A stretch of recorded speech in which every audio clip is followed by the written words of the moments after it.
Bismillahirrahmanirrahim. Assalamualaikum warahmatullahi wabarakatuh. Fatihah nadana Allah Ta'ala yaftahu alaina futuhal arifin wa yaj'aluna minal ulama arwah al-mu'assisina wal mutabarri'ina li hadzal masjid kama khususan ila arwah ulama'ina masyayikhina asallahu subhanahu wa ta'ala ay yanfa'na bi ulumihim fid darain wa binyatin Allah yubariku fi a'marina wa amwalina wa dhurriyyatina wa yashfi mardana wa yarhamu amwatana wa yaqdi jami'a hawaijina ala hadhihi niyyah lihal fatihah. A'udzu billahi minasyaitonir rajim. Bismillahirrahmanirrahim. Alhamdulillahi rabbil alamin. Arrahmanir rahim. Maliki yaumiddin. Iyyaka na'budu wa iyyaka nasta'in. Ihdinas siratal mustaqim. Siratal ladzina an'amta 'alaihim ghairil maghdubi 'alaihim waladdallin. Amin. Bismillahirrahmanirrahim. Alhamdulillahi rabbil alamin. Salatu wassalamu ala asyrafil anbiya'i wal mursalin sayyidina wa nabiyyina Muhammad wa ala alihi wa sahbihi ajmain. Amma ba'du, yang saya muliakan para guru asatidzah, Bapak hadirin, ngurus serta jamaah Majelis Ta'lim Masjid Jami' Abdiyah Guru Syaban. Kita bersyukur kepada Allah Subhanahu wa taala yang mana pada pagi hari Selasa ini tanggal 19 Rabiul Akhir 1444 Hijriah, Allah Subhanahu wa taala masih selalu melimpahkan pada kita dengan berbagai macam nikmatnya, sehingga ke semua itu kita sama-sama dapat kembali hadir mengikuti pengajian tafsir Qabasun min Nuril Qur'anil Karim lil mu'alifihi Syekh Ali As-Sabuni. Tentu tidak lain harapan kita semoga keberadaan kita di tempat yang mulia ini tercatat di sisinya sebagai amal ibadah yang diterima, dosa-dosa kita diampuni, serta ilmu pengetahuan yang kita tuntut Allah jadikan ilmu yang bermanfaat. Amin ya rabbal alamin. Kita lanjut.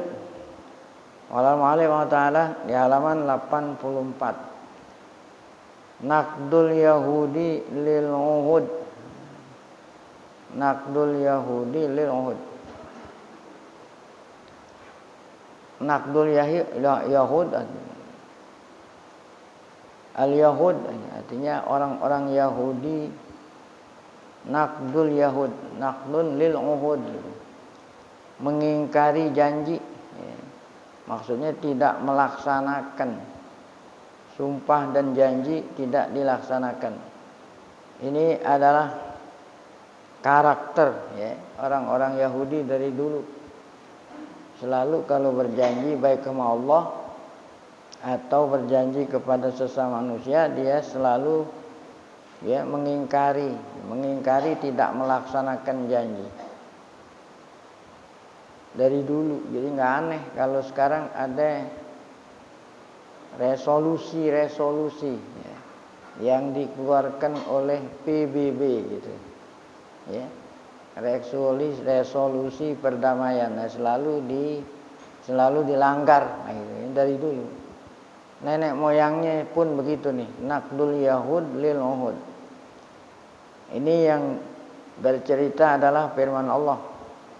Ayat-ayat Quran. Summa talat hal ayatul karimah. Kemudian al ayatul karimah, ayat suci Al-Quran yang mulia. Talathu, melanjutkan pembicaraannya tentang anjubunil Yahud, tentang apa ini jubun, penakutnya orang Yahudi. Artinya Yahudi itu bukan bangsa yang pemberani, dia penakut. Wa'an fasadihim, tentang amal-amal mereka yang buruk, yang selalu merusak gitu di muka bumi. Wa tughyanihim, dan kekafiran mereka. Tughyan, melampaui batas. Takabburihim, sombongan mereka. wasti'laihim, juga sombong ala awamirillah, ada sombong atas perintah Allah, tidak melaksanakan, tidak tunduk. Kan kalau tidak melaksanakan perintah Allah berarti kan sombong, tidak tunduk, tidak mau melaksanakan perintah Allah, itu sombong. Wa takasyafa lil mu'minin al-astar wa taksifu lil mu'minin. Ayat-ayat ini pula membuka kepada untuk orang mukmin al-astara, tutupan, membuka tutupan anhum dari mereka Yahudi. Maksudnya membuka apa ini? Membuka segala kejahatan-kejahatan mereka supaya orang mukmin tahu. Liyahzaru syarahum. Kalau udah tahu kita kaum mukmin jangan sampai liyahzaru syarahum, agar supaya kaum mukminin waspada gitu terhadap kejahatan-kejahatan mereka itu Yahudi. Wa yattaqu adzahum, agar supaya kaum mukminin setelah tahu mereka kita menghindar gitu dari adzahum wa dhararhum, dari apa nih? Dari kejahatan mereka. Falaqad akramahumullahu bitamkinihim fil ardil muqaddasah. Sungguhnya Allah Ta'ala telah memuliakan Yahudi itu. Allah Ta'ala memuliakan Yahudi dengan diberikannya kekuasaan, dengan diberikannya kemudahan tinggal di Baitul Maqdis, tinggal di bumi tanah suci. Jadi tanah suci ada 3, ada tanah suci Mekah, ada tanah suci Madinah, ada tanah suci Baitul Maqdis. Bahkan di Baitul Maqdis itu atau Baitul Maqdis itu merupakan kiblat. Pernah Allah Ta'ala jadikan kiblat buat sholat. Itu saat Nabi Muhammad SAW dan para sahabat berada di Madinah pertama kali hijrah, yaitu selama 17 bulan itu sholat kiblatnya ke Baitul Maqdis. Jadi sani al-haramaini, salisul haramain wa sanil kiblatain gitu. Jadi Baitul Maqdis itu adalah tanah suci yang ketiga dan kiblat yang kedua gitu. Salisul haram. Tanah haram yang ketiga, karena yang pertama Mekah, kedua Madinah. Wasani al-kiblatain, dan salah satu 2 kiblat. Allah Ta'ala memberikan kemuliaan dengan apa? Dengan apa? Dimudahkannya mereka tinggal di Baitul Maqdis. Seharusnya mereka bersyukur gitu, Yahudi itu. Wa akhadha 'alaihimul ahda wal mitsaq, dan Allah pernah ambil atas mereka janji. Apa itu janji? Janji kalau kamu berpegang ala ayatamassaku bi syariatillah, berpegang dengan syariat Allah yang ada di dalam kitab Taurat. Kan Quran belum ada waktu itu. Kalau kamu memegang teguh syariat Allah yang ada di Taurat, niscaya kamu akan dipermudah oleh Allah tinggal di Baitul Maqdis, tanah yang mulia yang berkah. Walakinnahum khanu, namun mereka itu khianat, mengkhianati amanat, wa naqadul ahda, tidak melaksanakan janji Allah. Tadinya janji kalau kamu. Nah, itulah firman Allah yang berbunyi walaqad akhadallahu. Allah Ta'ala berfirman dalam surat Maidah ini, walaqad akhadallahu mitsaqa bani Israil. Allah telah ambil janjinya Bani Israel. Allah ambil janji, mereka berjanji. Wa ba'atsna minhum musnai asyara naqiban. Dan Allah bilang aku utus di antara mereka 12 ya, pemimpin gitu. 12 orang pemimpin. Kenapa 12? Karena Yahudi itu kabilahnya ada 12. Maka Allah pilih tiap-tiap kabilah. Allah perintah Nabi Musa memilih tiap satu kabilah satu orang yang menjadi wakil gitu. Itu wa ba'atsna minhum usnai asyara naqiban. Ini terjadi kapan? Terjadinya saat Nabi Musa alaihissalam membawa mereka, menyelamatkan mereka dari perbudakan, ya. Dari perbudakan yang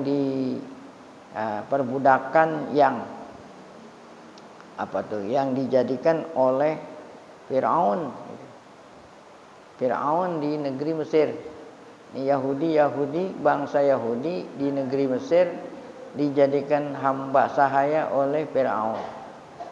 Dipaksa mereka kerja gitu. Kerja piramid dan lain-lain. Ya, itu orang Yahudi, imigran Yahudi yang dipaksa oleh Raja Firaun. Karena orang Mesir asli, orang Kipti nggak mau disuruh. Ya.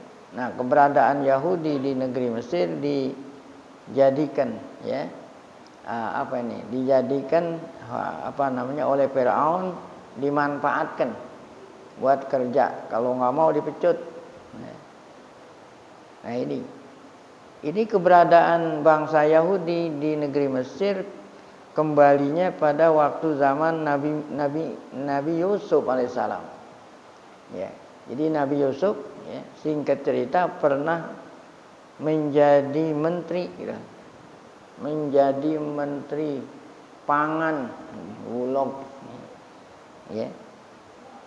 Nah, saat Nabi Yusuf jadi pangan itu di Timur Tengah, ya, terjadi kekeringan selama 7 tahun. Ya, seluruh daerah Timur Tengah kering sehingga pangan semua nggak ada, kering. Nah, kecuali negeri Mesir, ya, karena Nabi Yusuf Allah Ta'ala berikan, ya, ilmu yang dikatakan ta'birur ru'ya, bisa mentafsirkan mimpi. Nah, raja Mesir pada waktu itu mimpi. Ya. Ini ra'aitu sab'a baqaratin simanin yakulna. Raja ngimpi ngelihat, ya, ada ada 7 sapi, ya, yang gemuk-gemuk memakan 7 sapi yang kurus-kurus. Ada lagi mimpi ngelihat pohon yang hijau makan pohon yang kering. Akhirnya raja ini bangun tidur, ya, mencari ahli yang menafsirkan mimpi. Apa nih artinya mimpi ini? Nggak ada yang tahu kecuali Nabi Yusuf. Ya.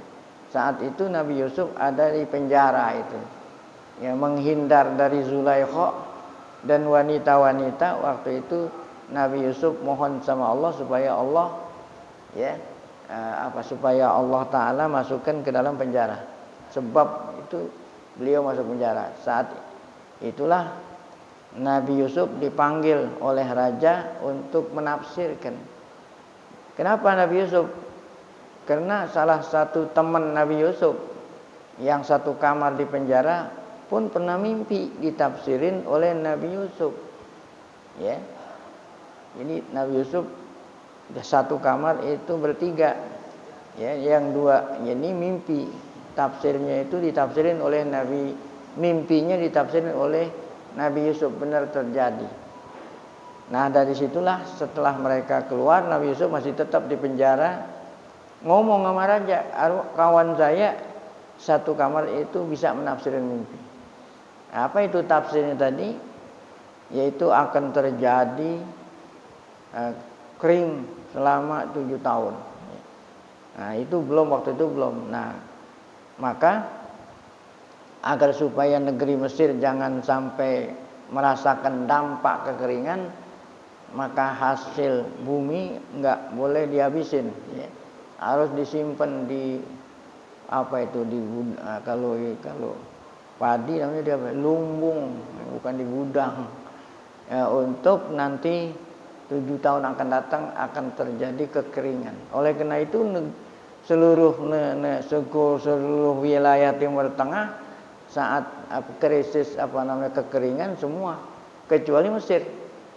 Nah, dengan Nabi Yusuf bisa mentafsirkan mimpi ini, maka raja mengangkat gitulah. Raja mengangkat beliau jadi menteri yang mengurus. Nah, saat terjadi kekeringan di Baitul Maqdis, kan negeri asalnya Nabi Yusuf Baitul Maqdis, maka singkatnya Nabi Yusuf memboyong, ya bukan membawa, kan Nabi Yusuf dari Mesir, ya keluarga semua ke Mesir. Ya. Nah, siapa itu? Bapaknya Nabi Yakub, ibunya, kemudian saudaranya yang jumlahnya 11. Nah, itulah takwilnya lagi nih. Jadi kata Nabi Yusuf saat keluarganya datang Mesir, ini ada ta'wilu ru'yaya.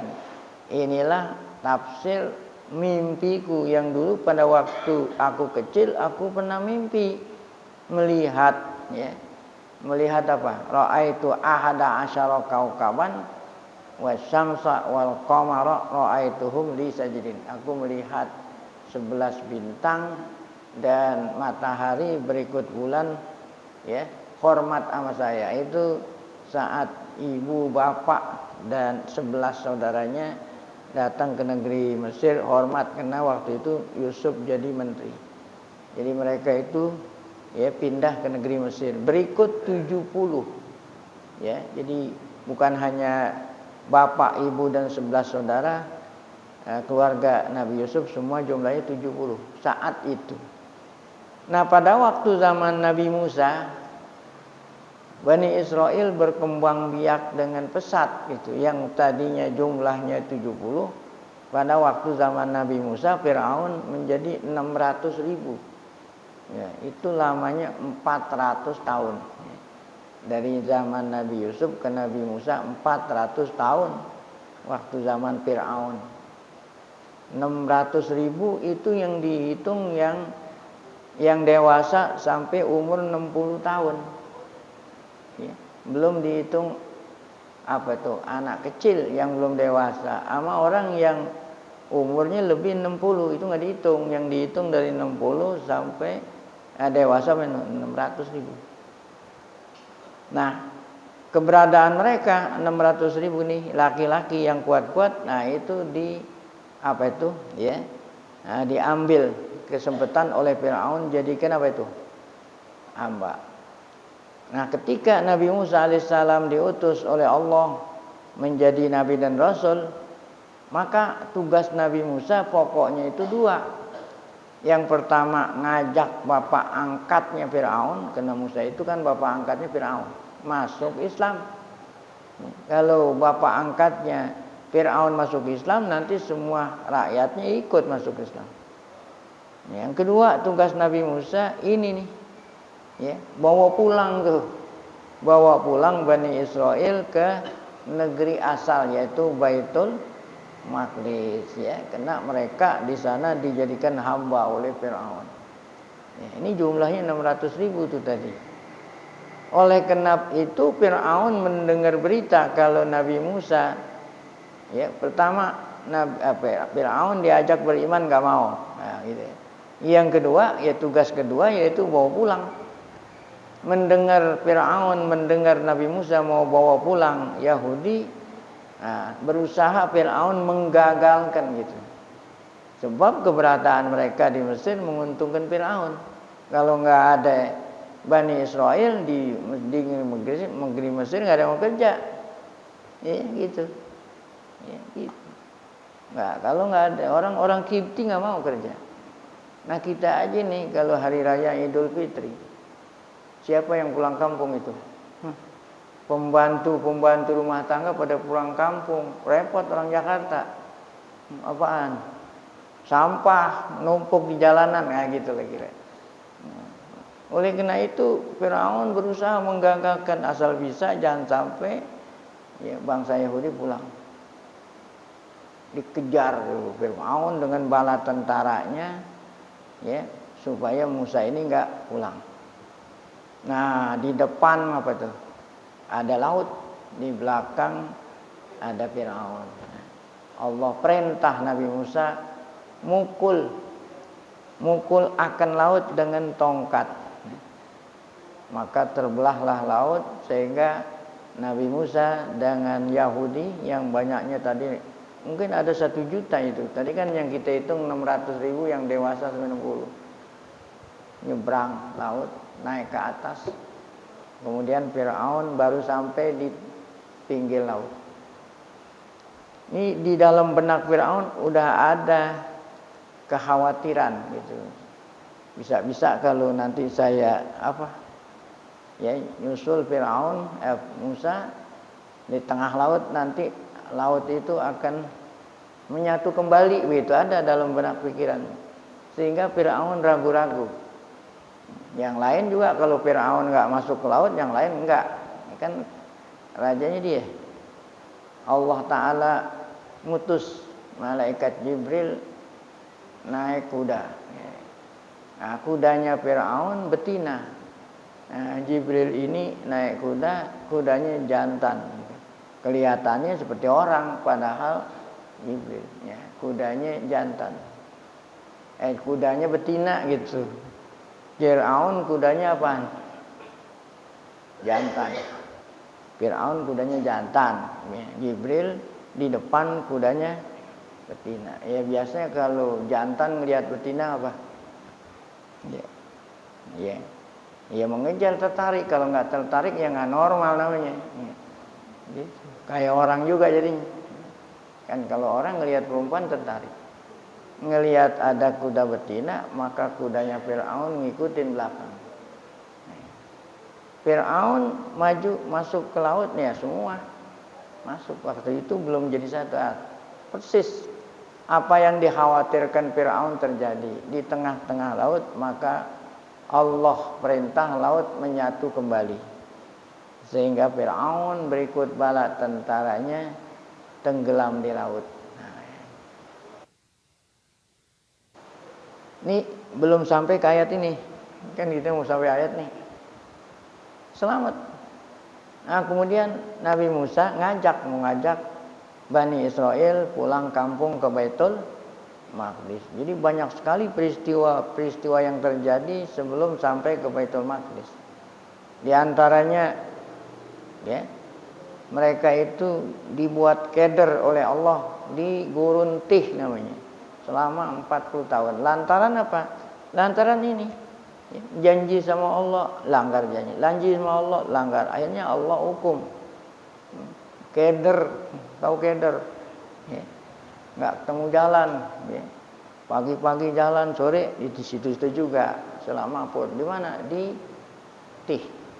Namun Allah Ta'ala masih berikan mereka itu rahmat. Di Gurun Tih itu nggak ada tumbuhan. Supaya mereka tetap hidup, Allah Ta'ala kasih makanan yang penuh dengan gizi. Apa itu? Al-manna wassalwa. Apa itu manna wassalwa? Ya, alman itu seperti madu, Masya Allah. Wassalwa burung puyuh. Karena di padang Tih kan tandus, nggak ada. Bagaimana supaya mereka bertahan hidup? Allah masih kasih rahmat, nikmat. Jadi caranya sore hari mereka masang jaring. Ya. Pagi-pagi, nah itu burung puyuh udah apa tuh? Nyangsrang di jaring. Ada apa pagi-pagi? Kalau kita bilang embunnya ini apaan?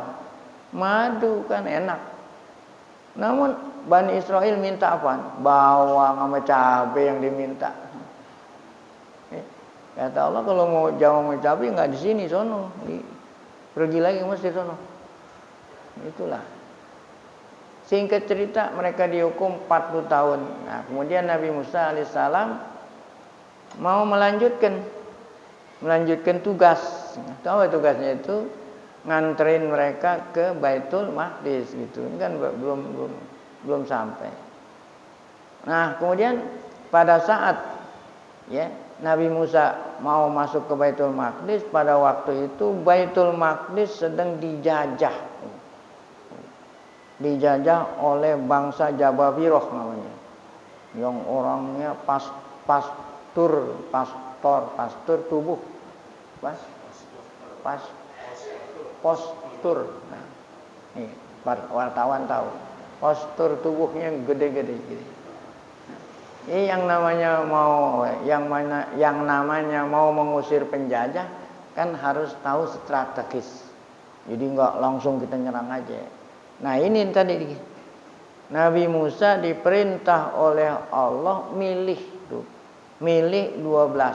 Nah, 12 pemimpin, setiap satu kabilah satu orang. Ini yang tadi dikatakan wa wa'asna tuh, gara-gara wa wa'asna minhum asna nasyal gimana itu tadi ceritanya itu. Cuma kalau kita langsung sini aja nggak nyambung.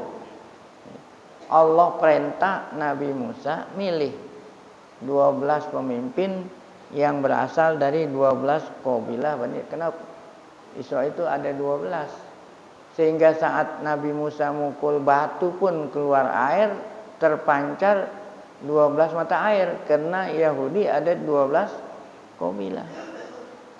Yang 12 ini Nabi Musa perintah nyamar masuk ke Baitul Maqdis, mau tahu keadaan bangsa yang menjajah itu gimana. Kan kedengarannya bangsa mereka itu gede-gede, kan itu hanya baru kedengaran, belum.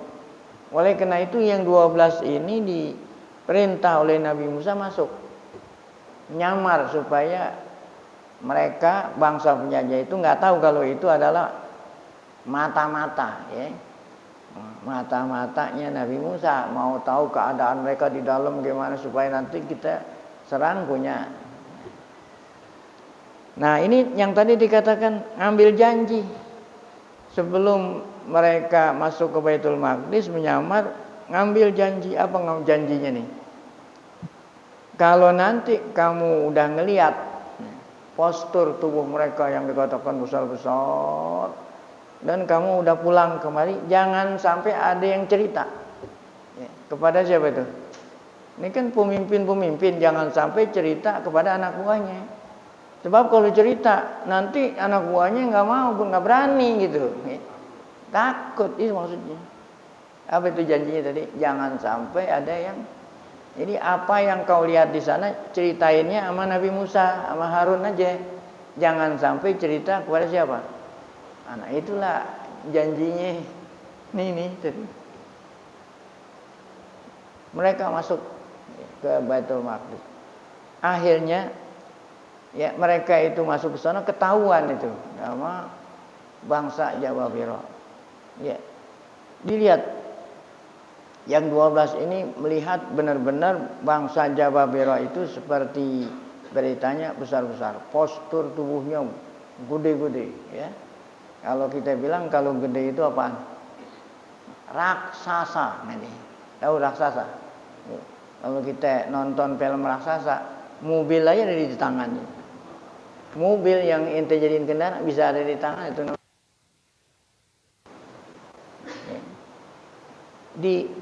Ini namanya kisah Israiliyat, tafsir Khazin dan lain ada. Jadi Jababiro itu ngelihat mereka, tahu itu 12. Itu 12 orang bisa dimasukin ke mana nih? Ini tahu apa namanya? Hah? Lengan tangan gitu, lengan tangan baju. 12 orang bisa dimasukin ke mana? Ke lengan tangan. Kira-kira orangnya kayak model apa gedenya itu? Ini ketahuan yang 12 ini mata manusia kelihatan. Masukin. Akhirnya ini Jababiro, satu orang Jababiro tangkap yang 12 ini, masukin ke lengan baju. Bawa pulang. Bawa pulang ke rumahnya. Ngomong sama bininya nih. Salah satu jawab. Ngomong sama bininya. Wahai istriku, nih 12 orang anak buahnya Musa ingin membunuh kita. Saya dituangin dikeluarin dari lengan bajunya, taruh di tanah. Kata Jababiro ini, saya akan injak pakai kaki saya. Kalau injak pakai kaki namanya apa? Apa namanya? Hah? Gecek. Kalau gecek pakai tang ini ya. Kalau kaki bukan digecek. Bukan kalau nginjak, bukan. Kalau ente nginjak, piles. Kan ada timpal-timpalannya. Ada gecek, ada piles. Kalau piles seperti ada kecoa lah. Ada kecoa ente gitu kaki. Namanya nginjak tuh. Namanya apa? Saya piles pakai kaki saya ini yang 12 ini. Jadi 12 itu dipiles pakai kakinya. Jadi satu kaki itu ketutupan sama 12 orang tuh kan gedenya gimana tuh kaki. Saya piles dengan kaki saya ini. Kata ini bininya ini lebih cerdas dari lakinya. Kata bininya jangan dimatiin, biarin dia hidup. Biarin dia pulang ke sono supaya dicerita gitu maksudnya. Nah, kalau kamu piles, kamu matiin, nah itu Musa itu nggak tahu keadaan kita nih. Biarin dia hidup, suruh dia pulang. Nanti dia akan cerita. Itu kan tadi Nabi Musa udah janji, apabila kamu lihat jangan cerita. Ya, ceritanya sama saya aja kata Musa. Nah, kan lebih pintar siapa tuh? Istrinya. Jangan dibunuh, biarin dia pulang. Lepas nanti kalau udah dia sama-sama bangsanya sono dia ngomong, nah, dia dengar kita begini nih, dia nggak jadi nyerang kita. Gitu. Nah, itulah. Nah, inilah Yahudi melanggar janji. Janjinya nggak cerita, akhirnya cerita. Yang tidak cerita hanya 2 orang. Salah satunya namanya Yusha bin Nun. Nah, Yusha bin Nun nggak cerita sama anggota kabilah, dia hanya cerita sama Nabi Musa dan Harun. Yusha bin Nun, sering dengar kan? Nabi Israel itu namanya Yusha bin Nun. Ya, Yusha bin Nun. Ada Ilyasa, ada Yusha. Nah, ya. Akhirnya cerita yang 10 kabilah ini diajak oleh Nabi Musa untuk mengusir penjajah, nggak ada. Itu yang tadi dikatakan mereka Bani Israel itu penakut. Itu tadi kan bilang penakut kan? Karena mendengar dari pemimpinnya bahwa orang Jababilo gedenya saya kayak nggak ada yang mau ngikut Nabi Musa untuk mengusir penjajah. Mereka penakut. Setelah itulah tadi. Makanya jangan cerita. Apa kata mereka itu yang tidak mau? Idhab anta wa rabbuka faqatila inna hahuna qa'idun. Ini Al-Quran ada. Wahai Musa, ya, kata yang 12 kabilah ini setelah mendengar orang begitu, ente aja sama Tuhan ente. Idhab anta wa rabbuka faqatila. Pergilah engkau wahai Musa beserta Tuhanmu. Ya, tolong ngusir penjajah. Ya, inna hahuna qaidun, kami tungguin sini aja. Dan kalau kamu udah bisa mengusir penjajah Jababiro baru kami masuk. Ya, jadi Nabi Musa ke sono sama siapa itu? Ya, sama Yusha bin Nun sama anak buahnya. Yang tadinya 12, yang ikut cuman 2 kabilah. Akhirnya dengan izin Allah, ya, maka itu juga sebelum masuk ke Baitul Maqdis ada lagi ujian dari Allah. Di depan ada sungai, ya. Sedangkan mereka haus, ya. Namanya orang haus ada sungai apa? Ingin minum. Larangan dari Allah nggak boleh minum. Tuh, ya, mereka kebanyakan minum, langgar janji lagi. Yang minum hanya sedikit. Yang tidak minum itulah yang bisa mengalahkan Jababirah beserta Nabi Musa dan. Nah, ini singkat cerita Nabi Musa alaihissalam sebelum, masyaallah ya, sebelum Nabi Musa sebelum Nabi Musa mengusir penjajah, Nabi Musa keburu meninggal dunia. Di mana itu? Di Ariha namanya. Kalau orang Solo bilang Jericho. Jericho ada di dalam Taurat, ada menjadi. Jadi kalau kita mau ke Baitul Maqdis itu ada namanya Kampung Jeriho. Dari Jeriho kira-kira 3 kilo 7 kilo ada kuburan Nabi Musa. Karena Nabi Musa saat mau masuk ke Baitul Maqdis keburu meninggal dunia. Akhirnya diganti oleh siapa ini? Itu tadi. Siapa itu namanya? Yusha. Yusha bin Nun. Setelahnya Nabi Musa meninggal, maka Yusha bin Nun menggantikan Nabi Musa ya untuk apa itu? Mengusir apa tadi? Penjajah. Nabi Musa meninggal dunia. Nah, itu tadi, inilah ayat yang kita baca ini, walaqad akhadallahu mitsaqa bani Israila wa ba'atsna minhum isnai asyara naqiban. Allah bilang, wa qala Allahu inni ma'akum. Jika kamu menepati janji. Nah, itu. Jika kamu menepati janji, wahai Yahudi, inni ma'akum. Aku akan nolongmu. Nolong apa nih? Nolong dapat mengusir apa? Penjajah. La in aqamtumus sholata. Di antara janjinya kamu diriin sholat. Jadi sholat itu bukan hanya umat Nabi Muhammad yang Allah perintah. Sejak dulu ada sholat. Kaum Nabi Musa ada sholat. Makanya saat Nabi kita Mi'raj, Mi'raj turun ke bawah ketemu Nabi Musa di langit ke-6. Kata Nabi Musa, apa yang Allah perintah padamu dan umatmu? Kata Muhammad, 50 sholat satu hari. Kata Nabi Musa, umat saya diwajibin sholat kurang dari setengah. Berarti waktu zaman Nabi Musa udah ada sholat. Umat saya Allah padukan sholat, kurang dari itu gak kuat. Menurut saran saya, bila balik lagi sama Allah, minta dikurangin. Allah balik dari langit ke-6 balik lagi ke atas. Allah kurangin 5. Sehingga tinggal berapa? 40. Kata Nabi Musa, minta lagi masih banyak ini. Berapa kali? 9 kali mundar mandir. Sehingga menjadi apa? 5. Itu pun Nabi Musa masih suruh lagi. Kata Nabi Muhammad, udah saya udah malu dah. Terdengarlah dari suara dari Allah, ya. La yubaddalul qawlu ladayya. Aku udah enggak akan bisa rubah lagi. Ya, tetap 5. Namun apabila dikerjain, Allah Ta'ala kasih tetap pahalanya berapa?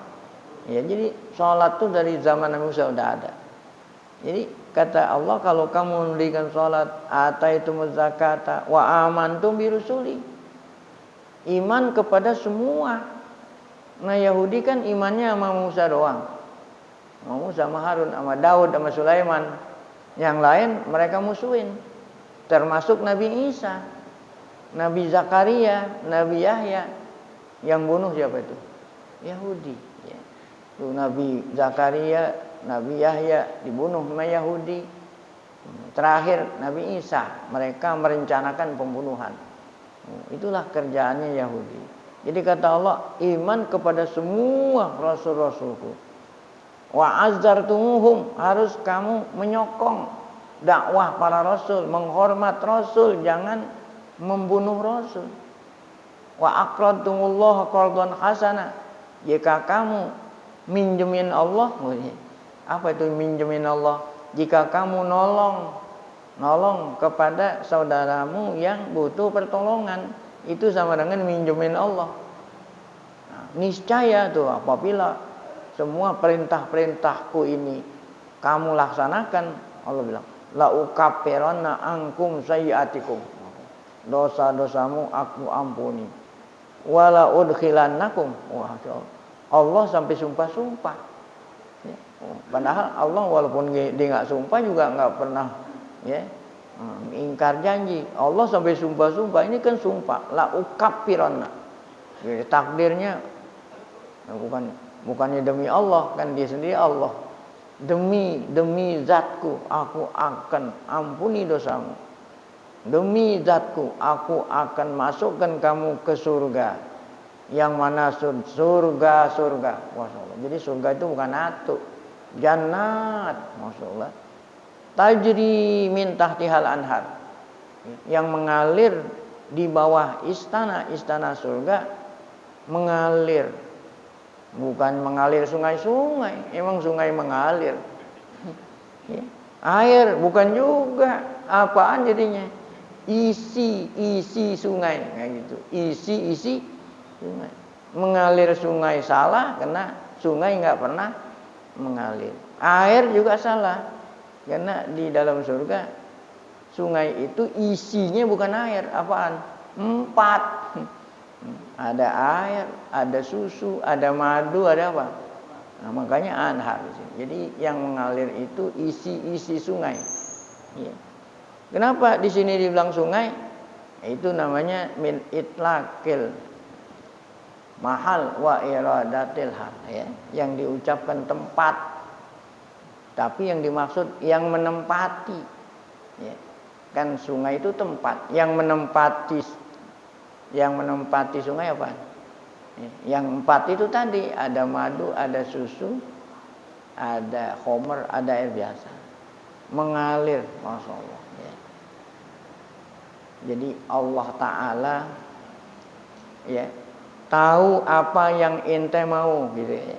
Ya, apa yang kamu senangin di dunia, di surga itu ada. Karena ente di surga itu suka sama sungai, suka sama susu, susah, nah di sono dikasih. Mana buktinya? Ente suka dengan yang mengalir, gitu? Ente suka sama air, suka sama yang mengalir. Ya kalau orang kaya, rumahnya gede, bikin kolam renang, nah berarti kan dia suka sama air, ya gitu. Nah ente yang rumahnya pas-pasan, gitu, ingin sungai apa? Pergi ke pantai sono. Gitu. Ingin lihat yang mengalir gitu, pergi ke puncak lihat apa semua. Nah itu kan menunjukkan bahwa manusia itu suka. Oleh karena itu di akhirat nanti disediain. Itu tajri. Paman kafar. Nah ini. Siapa yang kafar ba'da zalika, melanggar janji. Ini tadi. Faqad dhalla sawa'as sabil. Nah itulah. Tsumma qala ta'ala muhazziran ibadahu. Kemudian Allah Ta'ala berfirman muhazziran ibadahu, sambil memperingati kepada hambanya yang beriman. Kita nih ya. Kita waspada sama Yahudi ya. Min qabhi sani'il yahud, dari perbuatan keburukan Yahudi. Fabima naqdihim, maksudnya kita waspada sama mereka. Fabima naqdihim mitsaqahum la'annahum, kena mereka Yahudi itu sering melanggar janji, maka la'annahum, aku kutuk. Masalah apa? Allah kutuk mereka, Allah jauhin dari rahmatnya ya. Ya. Sehingga Yahudi ini bukan terkutuk, bukan hanya Allah mengutuk ya. Wal malaikati wan nasi ajmain, termasuk malaikat mengutuk, semua orang pada mengutuk. Di antara contoh, kalau orang semua pada ngutuk Yahudi, nggak ada yang demen sama Yahudi. Ya. Ini negara-negara nggak ada yang punya kedutaan Israel, ada nggak? Kecuali teman-temannya aja dah. Nah, Amerika ada kedutaannya, ya. Singapura ada. Negara lain nggak ada yang kedutaan Israel. Nah, kalau kena nggak ada kedutaan. Kalau kita mau berkunjung ke Israel, kan bukan mau ke Israel, mau ziarah ke Baitul Maqdis. Nah, itu kan ada di negara dia. Yang namanya kita mau berkunjung ke negeri orang harus ngambil visa. Nggak ada. Gimana caranya? Ya, jadi kalau kita mau ke Baitul Maqdis, minta visa melalui Departemen Luar Negeri Israel gitu, karena di sini nggak ada kan. Kirim foto ini, dikirim ke Departemen Luar Negeri Israel. Nah lihat, kira-kira orangnya dicurigai nggak masuk ke sini. Jangan-jangan mata-mata Nabi Musa nih, yang 12 tadi itu. Nah, kalau seandainya aman dikasih visa. Biasanya kasih visa kan di stempel di paspor. Ini visanya nggak di stempel, visanya hanya satu kertas ya, kertas, kemudian nanti dilampirin di paspor. Kenapa nggak di stempel di paspor? Sebab paspor yang ada visa Israel, ente mau pergi, nggak diterima, nggak dikasih visa ente. Saya mau pergi kemana nih? Ya, ke negeri lain. Di paspor ente ada stempel visa Israel, nggak dapat visa ke negeri yang ente mau kunjungi. Itu saking gedegnya orang Israel gitu, paspor ente ada visa Israel nggak? Nah itulah la'annahu. Baik. Apalagi hukuman Allah lantaran mereka sering melanggar janji, wa ja'alna qulubahum qasiyatan. Aku jadikan hati mereka keras. Apa itu keras? Kalau hati keras itu tidak menerima nasihat, nah, ya. Tidak mengakui kebenaran. Nah, itu dikatakan hati keras. Yuharrifunal kalima an mawadih. Di samping Yahudi itu sering melanggar janji, mereka juga Yahudi ini merubah-rubah al-kalim, firman-firman Allah dirubah, diganti yang ada di dalam kitab suci mereka. Tuh. Di antaranya apa itu? Sifat-sifat Nabi Muhammad. Di dalam Taurat dan Injil Allah udah kasih tahu nanti di akhir zaman aku akan utus nabi terakhir. Namanya jelas Muhammad binnya.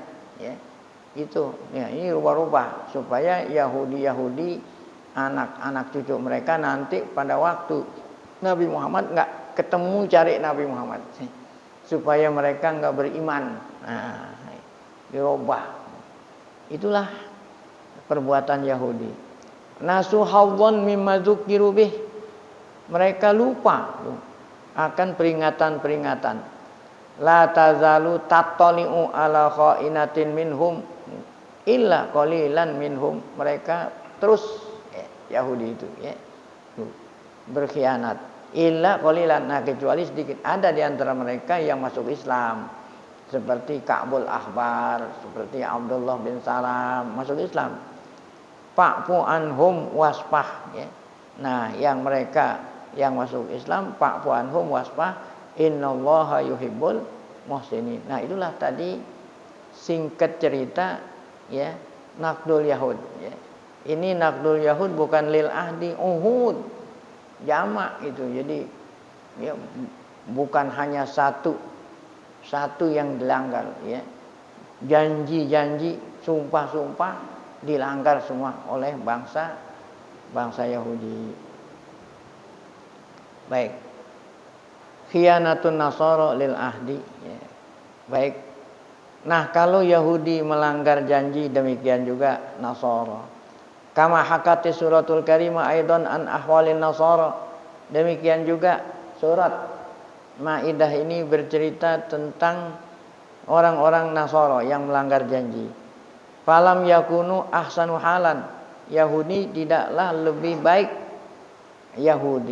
Nasrani gitu tidaklah lebih baik daripada Yahudi. Wa asyaddal tizaman bil mawasik. Nasara bukanlah yang apa itu? Yang lebih memelihara janji ya, daripada bangsa Yahudi. Kilal fariqain. Nah, dua golongan ini yaitu Yahud wa Nasara naqadal ya. Mereka itu sama aja ngelanggar janji. Khonal